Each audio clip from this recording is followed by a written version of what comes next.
but we're hanging on.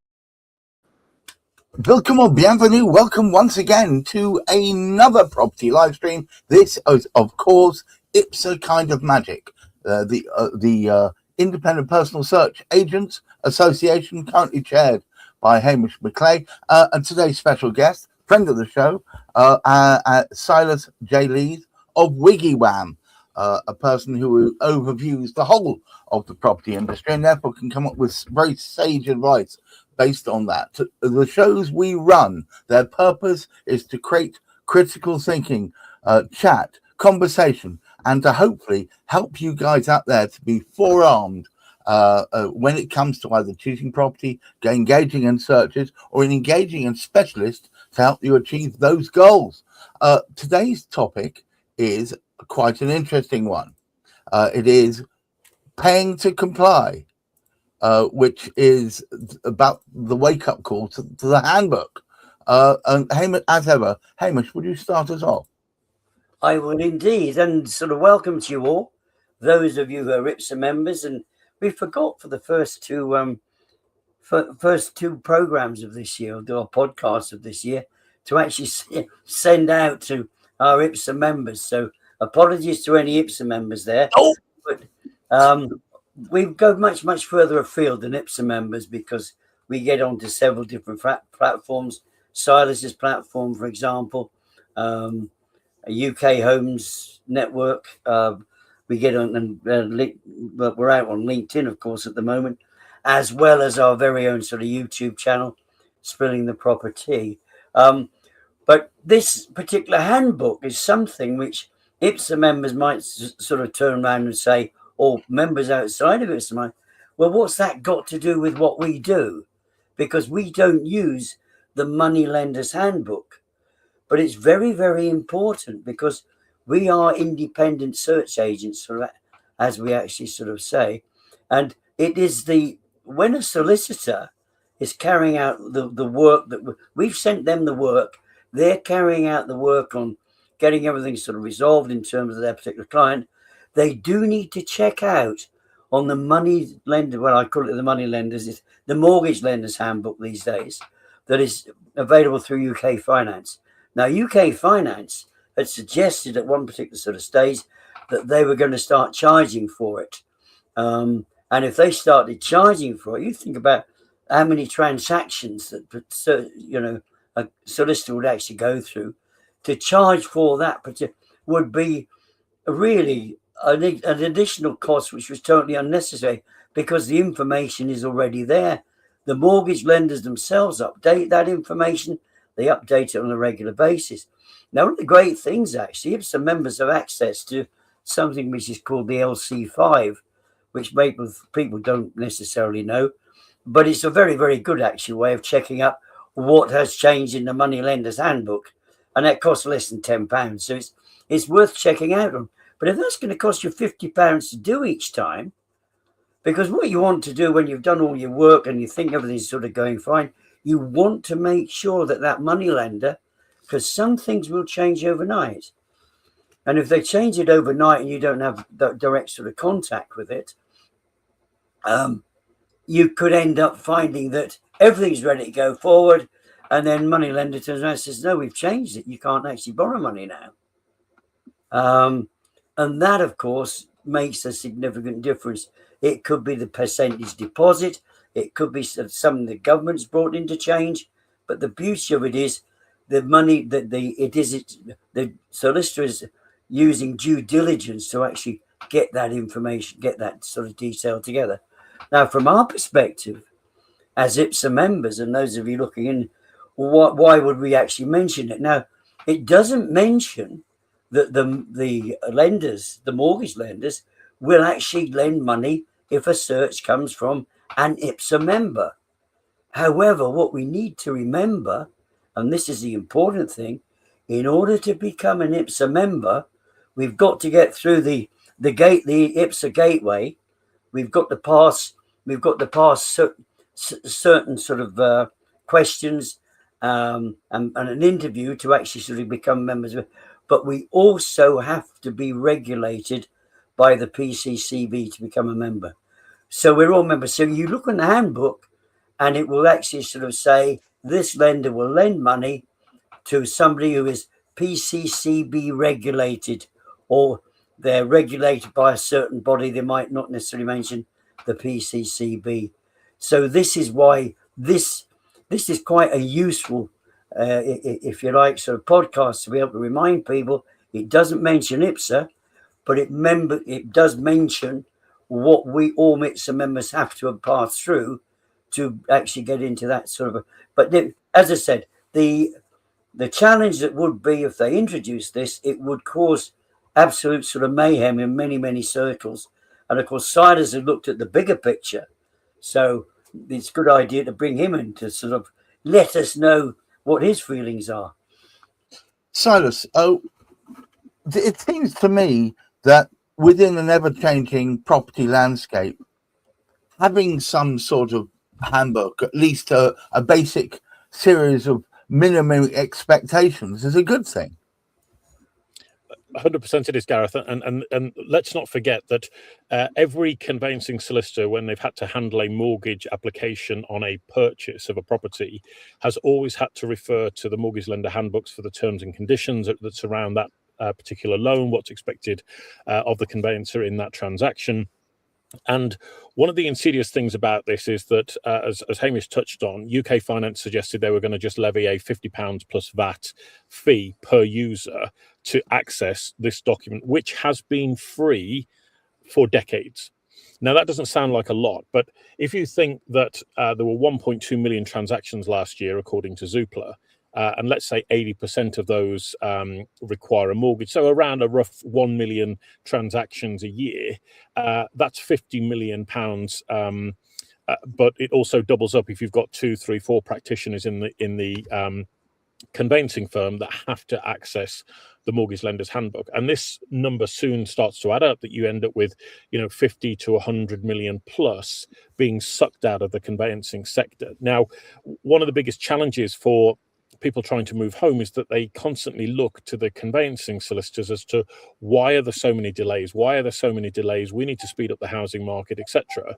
But when you're pulling 100 million out for UK Finance, and you're pulling 400 plus million to pay estate agents referral fees, plus the cost of professional indemnity insurance, overhead, staffing costs, which are the highest in many sectors owing to the fact that they're professional people, all of a sudden you can see that the business model of conveyancing, frankly, just doesn't work.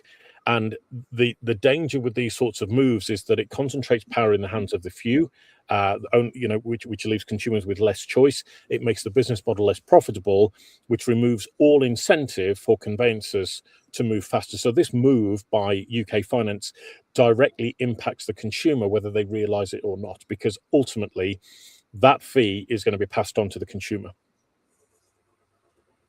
It seems to me that the sooner we straighten it out so that there's a consistent way forward, the easier it's going to be. But there seems to be some resistance to it. Yeah, so it seems to me that from what I've seen online recently, the UK Finance quickly backed down from this proposal. But as we're trying to get the point across, is that this is the direction of travel for so many elements within the home buying and selling process. It seems to be that conveyancers are very much a target for revenue generation. And I've seen business models where they're charging £395 plus VAT for a conveyance, which I've no idea how they can afford to do that job for that level of fee. I've seen referral fees of £700 being paid to estate agents, again, absolutely decimating margins. And I think it's time, the sort of wider picture is it's time for the conveyancing and the legal sectors to stand up and request more from its regulators, from the people that are supposed to be overseeing the goodwill in the profession, because time and time again, that just isn't happening. And that, I think, is causing a lot of stress for law firm owners, for people on the front end of conveyancing. I've heard solicitors conveyancing solicitors that are dealing with up to 200 transactions at any one time. Now, you imagine the stress of trying to manage 200 transactions, buyers, sellers, estate agents chasing you, you've got lenders to deal with, and you're doing that on a fixed fee for 700 quid. It's just madness. I don't know how that business model can work. So I think fees need to go up within the profession. I think the conveyancing profession needs to come together under a banner which is driven for change that is good for them, not just everybody else that's feeding off them. Wow. So, Hamish, how does this affect your position? Well, quite significantly, because we actually feel, as members of IPSA, that we can offer our clients a service. We want to try and take the time out, reduce whatever stresses we can. And in fairness to those that we have the good working relationship with, we're able to establish very early on exactly what it is they want. And it just runs so smoothly. And like Silas says, you don't want these things to jump in and bite you as you're actually going through it. All of a sudden, this change to actually sort of come about. We want to make this solicitor's life easy. And if we can just go through on a straightforward basis, even to offer the access to the LC5 that we mentioned, because that can be ordered through each of the individuals for members as well, because we've actually got that on board too. But the fact that they've got access to it does mean straight away they don't have to come back to us and sort of say, oh, I'm sorry, that lender doesn't actually say that they will accept regulated searches. In actual fact, 98% of all of the lenders, we were speaking about residential now, this is important, residential lenders, 98%, in fact, I think it's probably slightly higher now. I mean, okay, the Bank of Dubai, you can't, or the Bank of India, you might not be able to get them to. They might want to get, they call it official, it'll be a council search.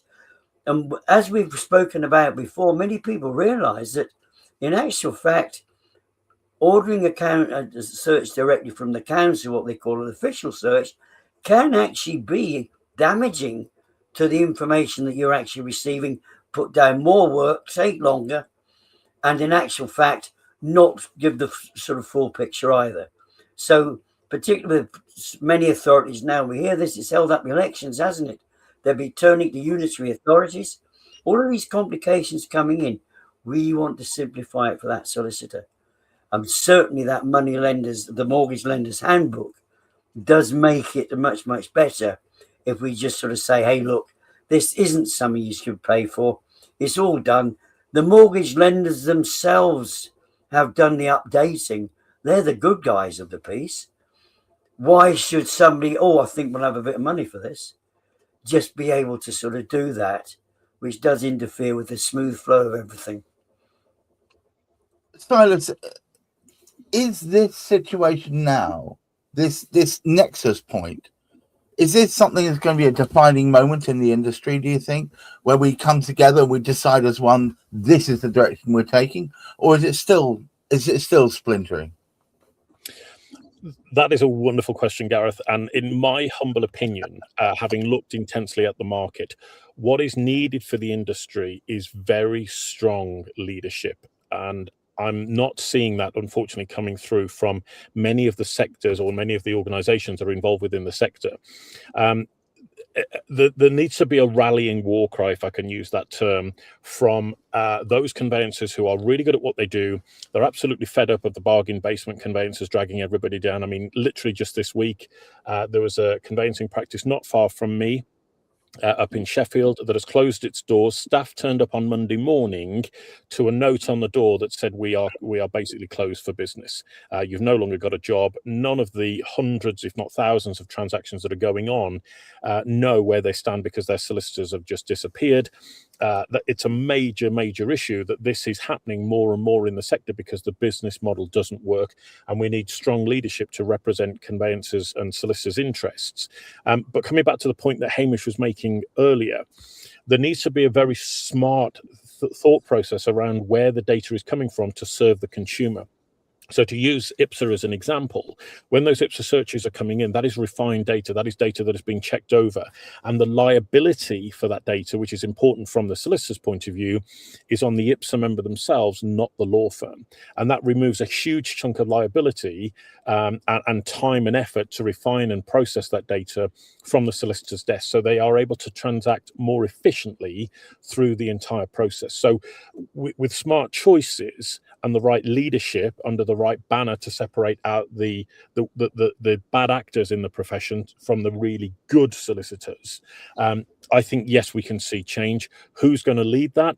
Which banner are they going to unite under is a different story. And that's something that I think the profession needs to reflect quite hard on, and not just dismiss it and get their heads down and think we'll just get on with their conveyancing work, because there is a brighter future that exists. And it's unfair to suggest that the consumer will not pay more, because time and again, survey after survey has suggested that consumers want speed and they want efficiency and they want less stress and they want less risk. All of that can be packaged up and priced accordingly, but not if the industry is going to continue to bury its head and just accept things like the fees for accessing the Mortgage Lenders Handbook.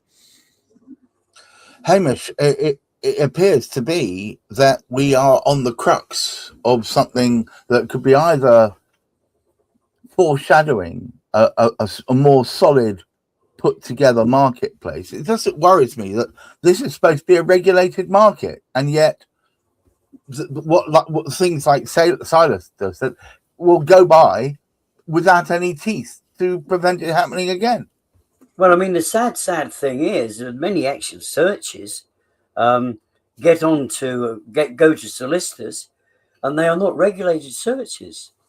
I'm not suggesting, it's a little bit like relate this to my father.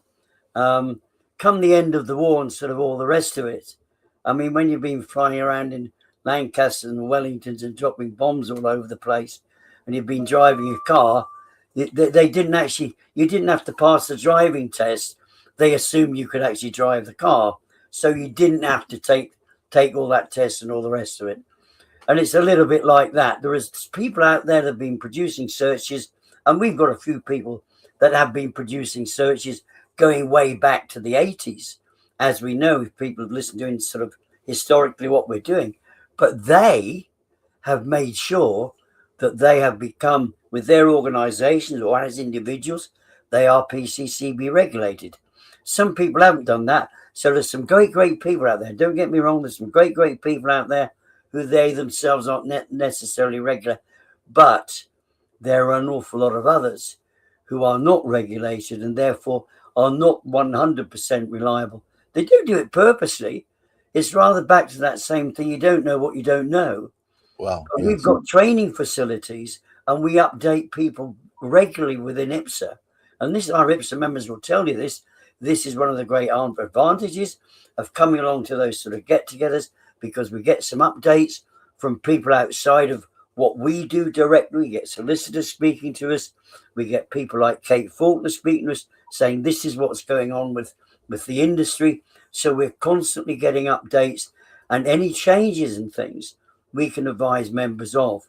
And so with regulated people are far more likely to give the information that solicitors require. And I think the last thing we want is unnecessary interference. And this is something that Silas did actually point out.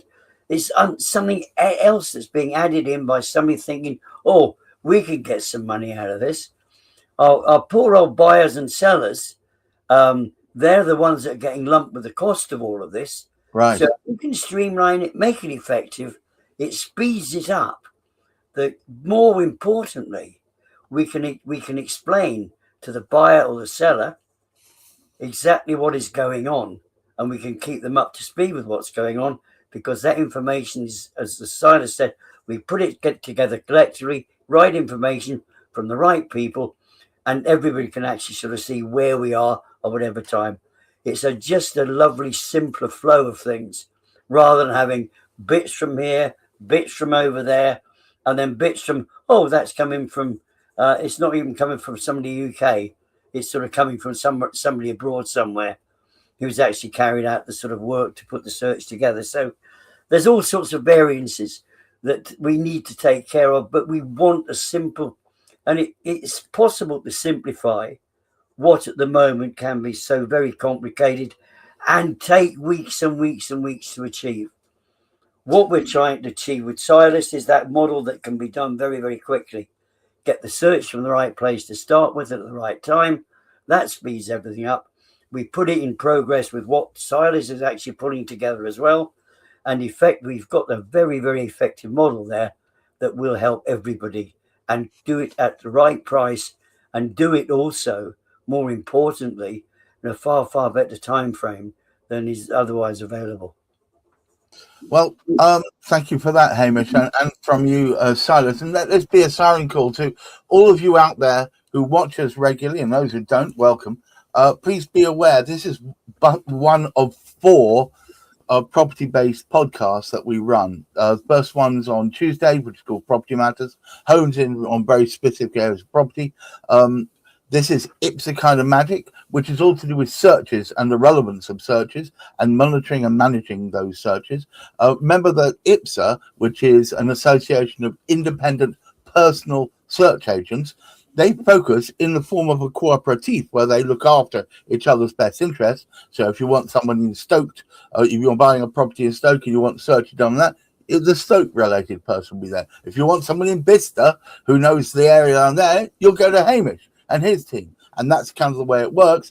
Their focus is to provide what's the word? Couteured, a broken down, a managed version of the data, such that you'll get what I refer to as a John Lewis style effect, where you get the best on the right information so you make the best decision. That's what I think a personal search agent should do. If you want to go with them, I would recommend taking a look. You could go with, there's always a place for factory conveyances and so on. But if you want something that's done that is particularly focused on the local area, because the expertise is both in that area and in the authority that looks after that area, then you should go to a personal search agent. But that's my opinion.